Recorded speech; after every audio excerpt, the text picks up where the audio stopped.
beberapa fakta-fakta menarik dari dunia peryoyoan. Yang pertama akan saya bacakan. Kontes yoyo dunia yang diadakan setiap tahun. Ini jadi ada kontes yoyo dunia diadakan setiap tahun di seluruh dunia. Pemain lebih dari 33 negara, betul ya Mas Gali? Betul.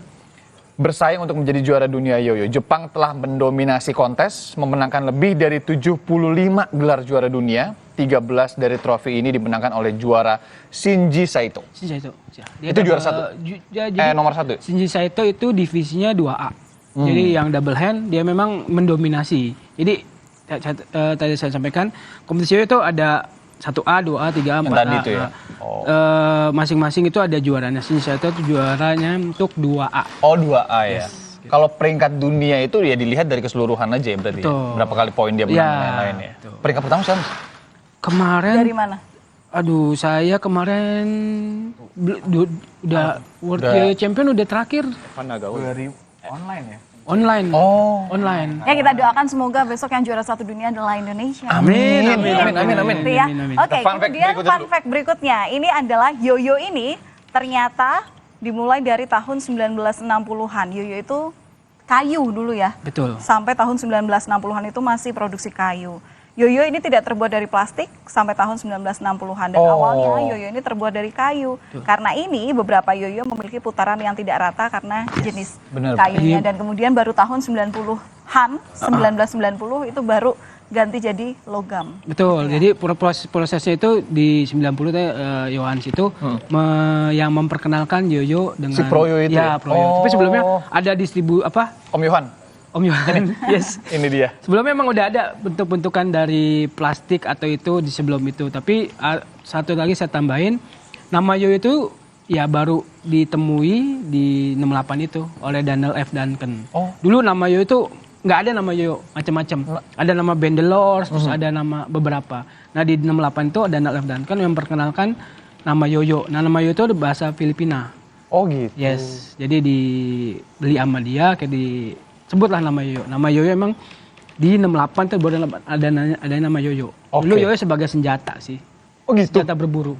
Oh alah. Jadi dia naik di atas pohon dengan 2 cakram, terus ada buruan dilempar di atas akhirnya gitu. Terus nanti kalau mau malas ngambilnya tinggal ditarik gitu ya pakai talinya gitu. Ya itulah prinsip yoyo. Ini ada fun fact berikutnya, yoyo kayu terbesar di dunia dapat ditemukan di Chico, California. Saking besarnya yoyo ini masuk dalam Guinness Book of World Records pada tahun 1982. Beratnya 116 kg. Ini yang mainin siapa nih? Gak ada, pasti pajangan doang ya, buat foto-foto doang. Waktu itu sempat dimainin kok. Pernah dimainin nih. Pakai tren. Jadi dilepas gitu. Iya. Playable. 116 kg. Ya ampun, tetap playable ya meskipun segede gitu. Iya. Tapi yang ngeplay bukan kita. Kira-kira. Iya dong, kita coba pakai crane gitu kan. Iya. Mungkin pakai ini bisa kali ya? Jimmy Jeep. Nggak bisa. Oke. Next. Lalu lanjut. Yoyo ini ternyata merupakan permainan tertua kedua setelah boneka dan bertransformasi menjadi permainan dengan unsur seni yang membutuhkan ketangkasan tingkat tinggi. Setuju. Kemunculan permainan yoyo ini diduga dari bangsa Yunani, India, dan Cina. Betul. Cina. Oke, itu adalah beberapa fun fact terkait yoyo yang menarik ya. Terus ngomongin Duncan tadi Mas, itu sekarang udah lewat Proyo ini generasinya sekarang di akuisisi semua sama Duncan itu ya? Iya, kalau terakhir kalau untuk yang Cold Fusion kan versinya di Proyo sekarang ada di Duncan, namanya sama Cold Fusion, tapi diproduksi oleh Duncan. Jadi mungkin Duncan lebih ke arah yang melestarikan lah ya. Karena kan ya kalau Om Yohanes itu termasuk global phenomenon ya. Dia yang membawa scene yoyo lebih hype. Lebih hype lagi. Nah, kalau event terdekat sekalian Mas Gali sekaligus misalnya teman-teman nih ada yang tertarik untuk main yoyo, kira-kira ngontaknya kemana? Kalau untuk kontak kita ada di Instagram di IYCF_United.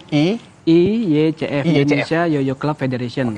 Itu kita mau segala informasi terkait dengan gathering gimana, event kita gimana di situ. Di Facebook pun ada. Jadi yoyo sekarang masing-masing distrik ya kalau kita bilang tuh punya atau chapter punya jadwal gathering masing-masing. Biasa di kontak di sosmednya teman-teman, ada West Yoyo. Oh, Klub, oke. At least ada. misalkan Oke. ngomongin di Jakarta aja, utara, barat, Yes, timur itu udah ada betul. semua ya? Ada semua. Oke, Bandung kalau juga ada. event terdekat ya, Mas Gali? Event terdekat minggu Kita bisa datang kemana? ya kita ada mau adakan kompetisi nasional ya, Mhm. yang dari udah 5 tahun ini lah ya di Bywalk Fluid. Oke, Yes, mantap. minggu depan. Oke, Minggu luar depan, biasa. Minggu depan. main yoyo boleh banget ke Bywalk, ke Pluit, utamanya Ya. Anda kalau misalnya yang ada di sekitaran Pluit gitu ya, bisa datang kenal dengan komunitas yoyo Nah, Indonesia. kan udah kenal juga sama Mas Gali. Tinggal terus- cari aja, Mas. Gimana nih kalau main ya kan awal-awal? Iya, gimana nih belajar trik dengan 2 tangan Nah, gitu kalau kan? sama yang 3 ini ntar dulu nih. udah pada pengalaman semua nih. Iya, oke deh. Terima kasih teman-teman Siap. sudah memperkenalkan kami Thank you, Mas dengan Gal. keasikan main yoyo itu. Jangan lama-lama, abis ini cuci-cuci piring kek atau nyapu gitu, cuci mobil gitu ya. Jangan mainan yoyo mulu, nanti digetak sama orang tua gitu kan. Terima kasih sudah menonton kami di sini. Kami berdua pamit undur diri Ya. bersama teman-teman dari komunitas Yoyo Indonesia. Saya Valentina Sitorus. Dan saya Irina Marenus, terima kasih. Dan untuk menutupnya saya akan memperlihatkan bahwa yoyo ini bisa muter di atas jari saya, saudara. Coba. Oke, Mas Hendro, kita mulai. Oke. Jangan kaget ya. Ya, oke.